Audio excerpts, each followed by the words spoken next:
বাড়িতে আসলেন। আসার পরে ফাতেমাকে ডাক দিয়ে বললেন, ফাতেমা, দরজায় করাঘাত করলেন। ফাতেমা রে ফাতেমা, দরজা খুলে দাও। ফাতেমা দরজা খুলে দিল। খুলে দেওয়ার পরে বাড়ির ভিতরে ঢুকলেন। ঢুকার পর দেখে হাওমার করে ইমাম হাসান আর হুসাইন দুই ভাই গলা ধরে কাঁদাকাঁদি করতেছে। ভাই ছোট ভাই বড় ভাইকে বলতেছে, ভাই খাবার নাই, কিছু নাই, আমাদের তো খাবার নাই, কিছু নাই, খাওয়ার তার নাই, ক্ষুধার তার নাই, তারা কান্নাকাটি করতেছে। হযরত আলী ফাতেমাকে ডাক দিয়ে বলেন, এ ফাতেমা, আমার কলিজার টুকরা ইমাম হাসান হুসাইন কাঁদে কেন, কি হয়েছে তাদের? মা ফাতেমা বলে, স্বামী গো, আপনি তো আমাদের পরিবারের খোঁজ জানেন। ও স্বামী, আজ তো কয়েকদিন হলো আমাদের পরিবারে খাবার নাই, ক্ষুধার তাড়নায় ইমাম হাসান আর হুসাইন কাঁদাকাটি করতেছে। ফাতেমা রাদিয়াল্লাহু তাআলা আনহা করলেন কি, বাড়ির ভিতরে গিয়া এক গোছা সুতা নিয়ে আসলেন। সুতা নিয়ে এসে হযরত আলীর হাতে দিয়ে দিলেন। আলীর হাতে দিয়ে বললেন, স্বামী গো, আজ কয়েকদিন যাবত আমাদের বাড়িতে খাবার নাই, এই সুতাটুকু নিয়ে যান, বাজারে নিয়ে যান, বিক্রি করেন, আমার কলিজার টুকরা ইমাম হাসান আর হুসাইনের জন্য খাবার নিয়ে আসেন। জোরে জোরে বলেন আল্লাহু আকবার। প্রিয় বন্ধুরা আমার, হযরত আলী রাদিয়াল্লাহু তাআলা আনহু এই সুতাগুলা নিয়ে বাজারে চলে গেলেন। বাজারে যাওয়ার পরে প্রিয় বন্ধুরা আমার, বাজারে যাওয়ার পরে সুতাগুলি বিক্রি করলেন 6 দিরহামে। কয় দিরহাম? অর্থাৎ 6 টাকায় 6 দিরহামে বিক্রি করলেন। বিক্রি করার পরে হযরত আলী বাজারে যাচ্ছে মুদির দোকানে সদাপাতি করার জন্য, খাবার কেনার জন্য। এমন অবস্থায় একজন সাহাবী এসে বলতেছে, আলী রে আলী, আজ 3 দিন যাবত হলো আমার পরিবারে কোনো খাবার নাই, আমার পরিবারের কোনো খাবারের সঙ্গে সাক্ষাৎ হয়নি, 3 দিন যাবত আমার পরিবারের কেউ কিছু খায় নাই। আলী, তুমি যদি আমাকে কিছু টাকা যদি কর্জ দিতা, কিছু টাকা যদি আল্লাহ রাস্তায় যদি ধার দিতা, আমার পরিবারের জন্য আমি খাবার নিয়ে যেতাম। আল্লাহু আকবার। হযরত আলীর কাছে কয় দিরহাম? মনোযোগ দিয়ে শুনতেছেন তো, কয় দিরহাম? 6 দিরহাম। ওই সুতা বিক্রি করে 6 দিরহাম নিয়ে খাবার নিয়ে বাড়িতে যাবে। এমন সময় সাহাবী এসে বলতেছে, আলী, আমি অসহায়, খাবার পেটে কিছুই নাই, আমার পরিবারেরও না খেয়ে, তুমি যদি আমাকে কিছু কর্জ দাও, ধার দাও, আমি পরবর্তীতে শোধ করে দিব। ওই আলী তার পরিবারের দিকে তাকালেন না, ফাতেমার দিকে তাকালেন না, ইমাম হাসান হুসাইনের দিকে তাকালেন না। ওই 6 দিরহামই আল্লাহ রাস্তায় ওই বান্দাকে কর্জ দিয়ে দিলেন। পড়েন সুবহানাল্লাহ। 6 দিরহামই দিয়ে দিলেন। আলীর হাতে কি থাকলো? কিছুই থাকলো না। হযরত আলী কান্না অবস্থায় বাড়ির দিকে যাবেন। বাড়ির দিকে যাওয়ার সময় একজন লোক, সুন্দর একজন লোক, একটা উট নিয়ে এসে বলতেছে, আলী রে, ও আলী, তুমি নাকি বেশ ভাবে যুদ্ধ পরিচালনা করতে পারো, ও আলী, তুমি যুদ্ধ পরিচালনা করো, তোমার অর্থ বেশি, ও আলী, তুমি কি পারবে এই আমার উটটি ক্রয় করে নিতে? আল্লাহু আকবার বলেন। ওই লোকটি বলল, তুমি কি আমার উটটি নেবে? আলী বললেন, ভাই, একটু আগে যে ঘটনা ঘটে গেল, আমি 6 দিরহাম সুতা বিক্রি করে আমার পরিবারের জন্য খাবার নিয়ে যাইতে চাইলাম, কিন্তু এই 6 দিরহাম একজন সাহাবী এসে বলতেছে যে আমার কাছে কিছু নাই, আমার পরিবার না খেয়ে আছে, আমি তাকে ধার দিয়েছি, আমার কাছে আর কিছু নাই। বললেন ওই লোকটি, ওই আলীকে বললেন, আলী রে, এই উটটি তুমি নিয়ে নাও, 300 দিরহামে আমি তোমার কাছে বিক্রি করে দিলাম। করেন সুবহানাল্লাহ। কিন্তু 300 দিরহাম আমি তোমাকে বাকিতে দিয়ে দিলাম আলী, যখন তোমার টাকা হবে, যখন তোমার পয়সা হবে রে আলী, তখন তুমি আমাকে সুবিধা মতে দিয়ে দিও। বলেন আল্লাহু আকবার। এবার এখন উটটা ক্রয় করে নিলেন কয় দিরহামে? 300 দিরহাম দিয়ে।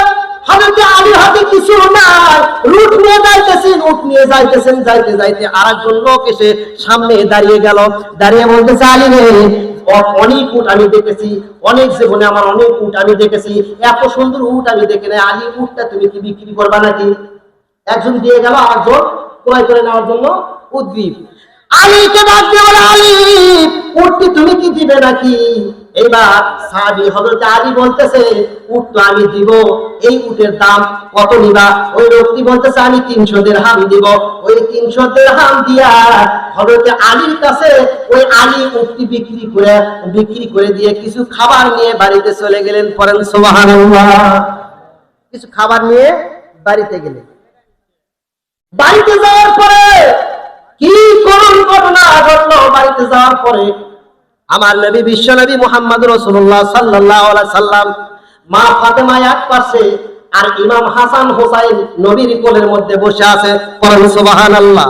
আলীর বাড়িতে আলী এখন বলতেছে, একদিন পাইলে নিরালাই গো নবী, পাইলে নিরালাই, দুই কদমে চুমু খাবো, দুই কদমে চুমু খাবো, চরণ ধুলি মাখবো গায়, পাইলে নিরালাই গো নবী, পাইলে নিরালাই, পাইলে নিরালাই গো নবী, পাইলে নিরালাই। আল্লাহু আকবার। প্রিয় বন্ধুরা আমার, হযরত আলী, আল্লাহ রাসূল সাল্লাল্লাহু আলাইহি সাল্লাম বাড়ির ভিতরে বসা, দরজা খোলা, নবী আমার মুস্কি মুস্কি হাসতেছে। আল্লাহু আকবার। হযরত আলীর মুখ শুকনা, যে অনেক কষ্ট করে তিনি খাবার নিয়ে এসেছে। আল্লাহ রাসূল সাল্লাল্লাহু আলাইহি সাল্লাম মুস্কি মুস্কি হাসতেছে।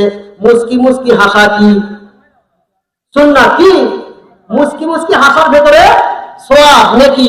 কিন্তু হাহা করে শয়তানের মতো হাসলে সে হাসতে কি পাপ। নবী আমার মুস্কি মুস্কি হাসতেছে।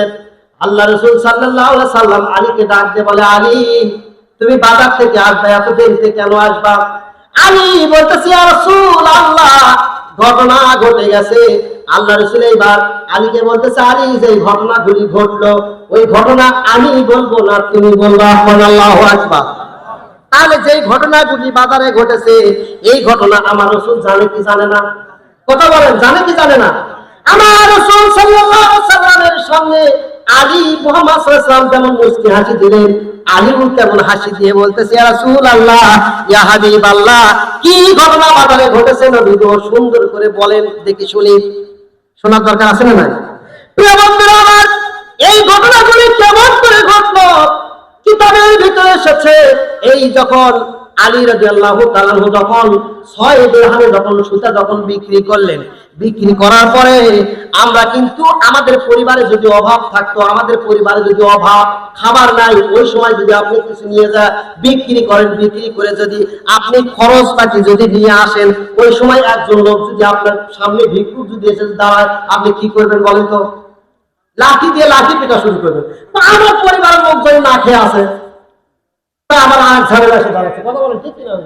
প্রিয় বন্ধুরা, কিন্তু হযরত আলী আল্লাহর ভয়, আল্লাহকে ভয় করে হযরত আলী রাদিয়াল্লাহু তাআলা তিনি নিজের দিকে দেখলেন না, নিজের পরিবারের দিকে দেখলেন না, তিনি আল্লাহর রাস্তায় 6 দিরহাম দান করে দিয়েছে। আল্লাহু আকবার। আল্লাহ রাসূল বলতেছে, আলী তুমি 6 দিরহাম তুমি সুতা বিক্রি করেছো। আলী বলতেছে, হ্যাঁ ঠিকই বলেছেন রাসূলুল্লাহ, আপনি কেমনে জানলেন? বলে, আলী থামো। তারপরে কি হলো? একজন লোক তোমার কাছে একটা উট নিয়ে আসলো, নিয়ে এসে বিক্রি করার কথা বললো, তুমি বললে টাকা নাই, ওই লোকটি তোমাকে বাকি দিয়েছিল। বলে, হ্যাঁ রাসূলুল্লাহ, আপনি কেমনে জানলেন? বলে, থামো। আর একজন লোক এসে তোমার কাছ থেকে উটটি ক্রয় করে নিয়ে গেল 300 দিরহামে। বলে, হ্যাঁ রাসূলুল্লাহ, এটাও ঠিক। বলে, ইয়া রাসূলুল্লাহ, এগুলো কেন ঘটলো জানার দরকার আছে না নাই? এইরকম ঘটনা যদি আমরা যদি এইরকম ঘটনা যদি ঘটাইতে পারি, আল্লাহ রাব্বুল আলামিনের ফেরেশতা এসে আমাদেরকে, আল্লাহ রাব্বুল আলামিন স্বয়ং আমাদেরকে সাহায্য করবে। বলেন সুবহানাল্লাহ। আল্লাহ রাসূল বলতেছে, আলী রে, তুমি যখন তোমার 6 দিরহাম, তুমি যখন ইমাম হাসান ও হোসাইনের দিকে তাকাইলে না, ফাতেমার দিকে তাকাইলে না, তুমি না খেয়ে আসো, তোমার পেটের দিকেও তাকাইলে না, না তাকিয়ে তুমি অন্যের উপকারের জন্য তুমি 6 দিরহাম দান করে দিয়েছো। আল্লাহ তোমার উপরে খুশি হয়েছে। খুশি হয়ে সর্বপ্রথম হযরত জিবরাইল আলাইহিস সালাতু ওয়াস সালামকে পাঠিয়ে দিয়া হযরত জিবরাইলের হাতে তোমাকে একটা উট দাগিতে দিয়ে গেছে। পড়েন সুবহানাল্লাহ। হায় পাইলে নিরালাই নবী, পাইলে নিরালাই, 2 কদমে চুমু দিব, 2 কদমে চুমু দিব, চরণ ধুলি মাখবো গায়, পাইলে নিরালাই নবী, পাইলে নিরালাই। প্রিয় বন্ধু আমার, এখনো যদি আমরা যদি আমাদের দুঃখের মধ্যেও যদি আমরা আল্লাহ রাস্তায় যদি দান করতে পারি, এরকম সাহায্য আল্লাহ করবে কি করবে না? আল্লাহ রাসূল সাল্লাল্লাহু আলাইহি ওয়াসাল্লাম পরবর্তীতে বললেন, যে লোকটি তোমার কাছ থেকে উট ক্রয় করে নিয়ে গেল 300 দিরহামে, ওটা ছিল হযরত মিকাইল আলাইহিস সালাতু ওয়াস সালাম। আল্লাহু আকবার।